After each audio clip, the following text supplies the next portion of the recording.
Hi, I wanted to do a lesson on that Chicago song called Beginnings, which is, I think it's from their first record.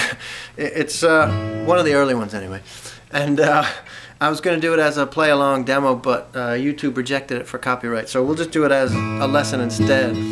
And that's probably just as well because the chords are a little bit weird, and it sounds like it's an open tuning because the E string, this high E, rings open through the whole song, start to finish.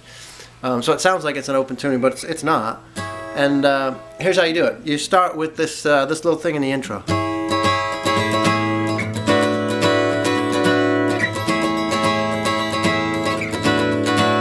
So that starts up in, you're in the 14th fret on the D and the B strings. And then with your index finger, do the G string right behind them in the 13th fret. So you're just going back and forth on this, sliding it up and down 2 frets. So it starts up here. You can let that A ring open. But remember, always be hitting the E string on every chord in the whole song. So on this one, you let the A, so you're playing A through E. Forget about the E at the bottom, for the moment anyway. And just going back and forth.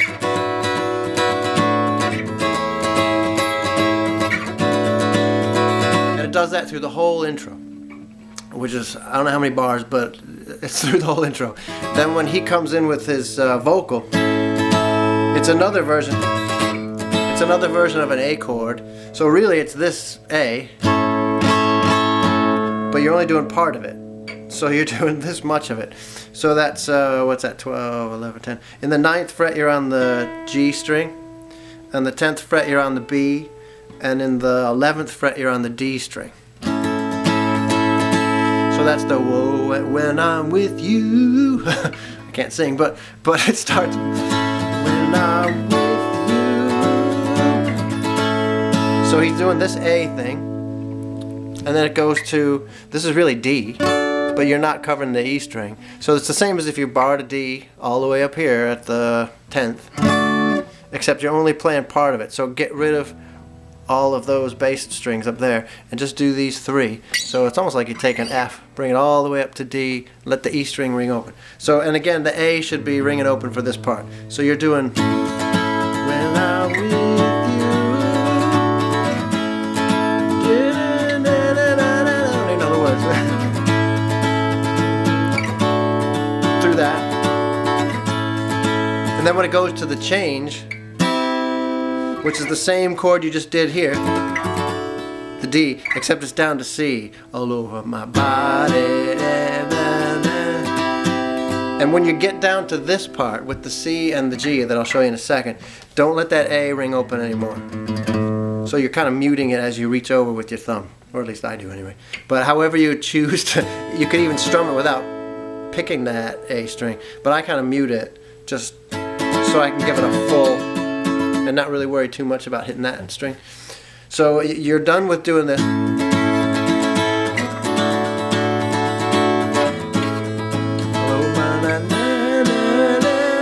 then the horns. Time passes much too quickly, that part. So that's the same thing. You're doing the same chord shapes that you were doing the first time, except you move them all down to 2 frets, to G and C this time. Instead of A and D, this part it goes.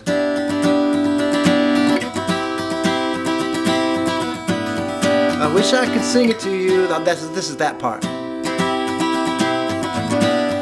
I wish I could sing it to you. And then it goes back to the first part again. Whoa, whoa, whoa, whoa, whoa. Mostly I'm silent. Then okay, it goes through all that. Then when he gets to the line, mostly I'm silent, it goes between those 2 first shaped chords, the A and the G. So mostly I'm silent. Whoa, silent, la la la la la, that part, silent,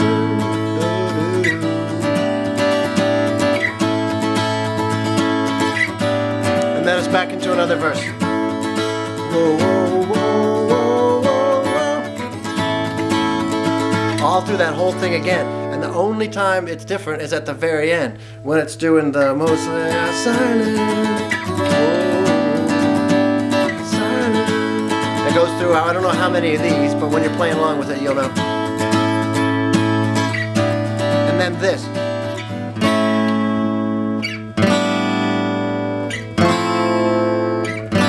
Okay, so after he's done the last batch, before it goes into that whole only the beginning, the whole outro part.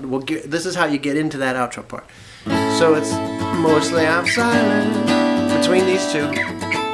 And I'll show them to you close so you can see.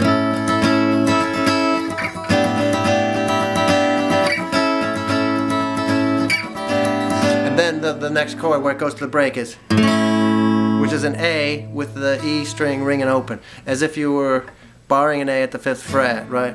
But just do the top part of it and let the E ring open, and then let the A ring open. So it's this, A, slide it down to G, slide it down to F, back up to G,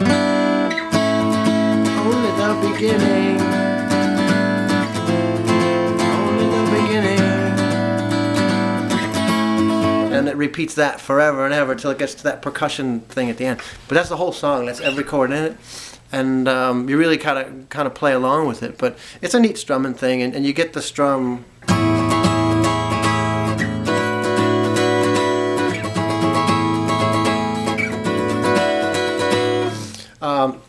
It's kind of a neat one to play along with. But anyway, that's how you do Chicago Beginnings. Good luck.